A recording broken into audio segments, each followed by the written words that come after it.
Hello सांग माने मु सबिता आज वीडियो रे आपण मानकु स्वागत करूची। आपण माने भाबुचंती ना एटा को साग बोली। आज आमे तयारी करबा खपरी साग। केही केही ए साग को गधपुनी साग किंबा पथरी साग भी कहि थांती। तेणु वीडियोटी को पूरा देखिबे।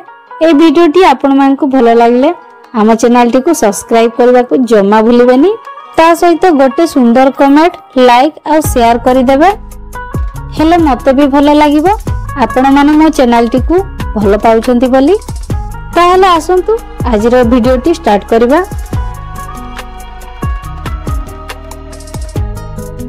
एही साग विशेष करी चाष जमी रे होई थाए। वर्षा दिन रे प्राय लोक माने ए साग को अनाबना गछ भाबिकी फिंगी दियंती। मु आपण मानकु देखैबा को चाहूची एमिति खपरी साग देखा जाए। जेहेतु ए साग चाष जमी रे होई थाए सेति पई आमे साग को 2-3 थर धोई देबा। आउ जेते भी बाली धूली थिबो सब बाहरी जिवो। देखंतु साग को भलो भाबरे धुआ सरिची। एबे आमे साग को गोटे गोटे करी धरिबा। तापरे आमे काटिबा। साग को एमिति साइज रे धरिबे हेले साग हमर पूरा छोट छोट काटी हेबो। मु पनिखी रे काटुची। आपण माने जदी पनिखी रे काटी पारु नांती हेले छुरी रे भी काटी पारंती। जहा को जेउटी पसंद आपण माने सेठी काटी पारंती। किंतु एमिति चुना चुना काटिबे हेले आम साग भलो भाबरे सिझी जिवो आउ खाइबा को भी भलो लागिवो।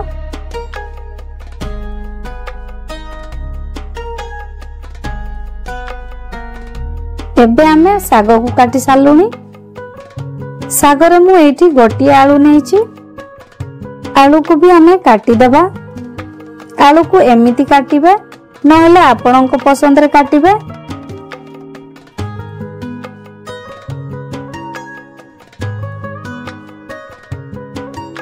साग को भाजबा पय मु एठी फाळे प्याज नेछि।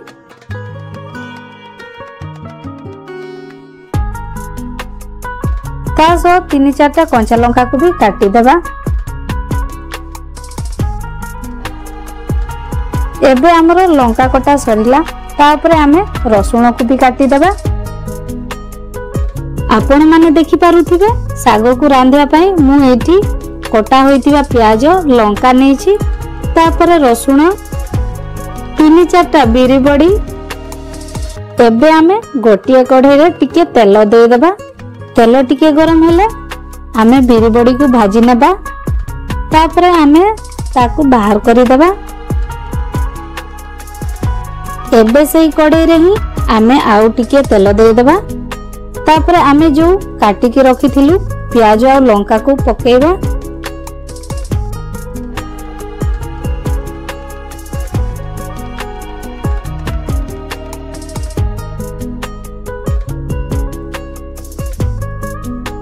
प्याजटा टिके लाल होई गले आमे रसुण को भी दे देबा आउ टिके भाजी नेबा।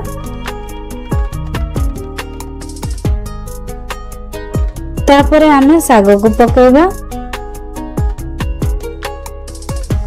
सागटा बेसी देखा जाउची तेणु एबे नून न देई सागटा टिके सिझी गला परे नून देबा। ताले सागरे नून ठीक ठाक लागिबो।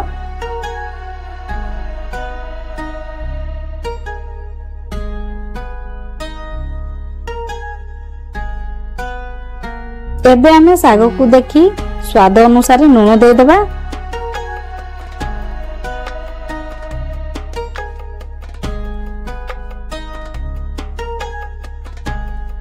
तापरे आमे साग को टिके भलो भाबरे मिसै देबा जेमिति नूनटा हमर सब आडे लागिबो। तापरे आमे टिके ढांकुणी घोड़ै देबा द्वारा सागरे थिबा पानी बाहरिबो। जो पानी रे हमर साग भी सिझिबो आउ आलू भी सिझिबो। ढांकुणी घोड़ै आमे 4-5 मिनिट पई छाडी देबा। 4-5 मिनिट होई गलानी। देखंतु केते पानी बाहरिची। एबे मझिरे पानी देबेनी। ए पानी रे ही ए साग हमर सिझी जिवो।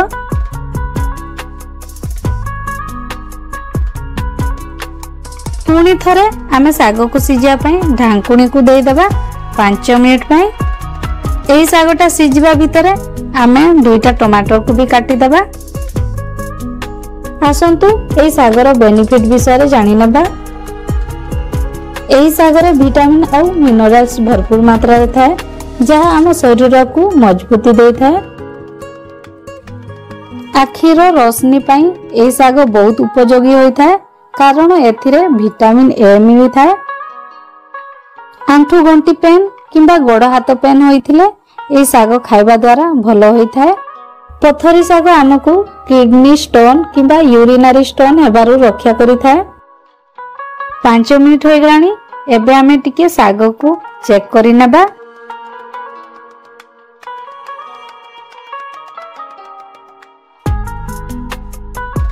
आम सागर पानी भी मरी जाइछि आ आलू भी सिझी जाइछे।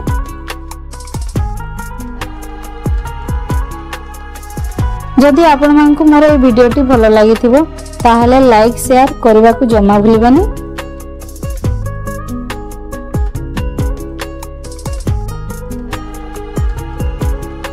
आमर कथा हेबा भितरे आमर सागर पानी पूरा मरी जाइछि।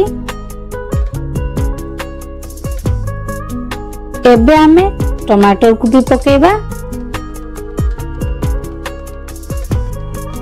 टमाटर को मझिरे रखी ता ऊपर साग को दे देबा। एमिति करले हमर टमाटर टा शीघ्र सिझिबो।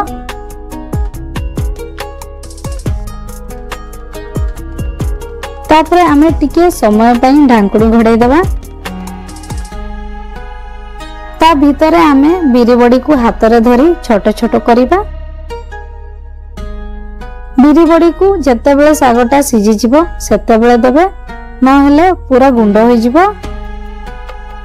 तापर आमे साग को आ टमाटर को भलो भाबरे मिसै देबा।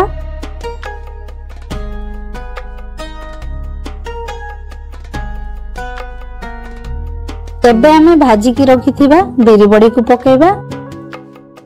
तापर आमे साग को टिके भलो भाबरे मिसै देबा।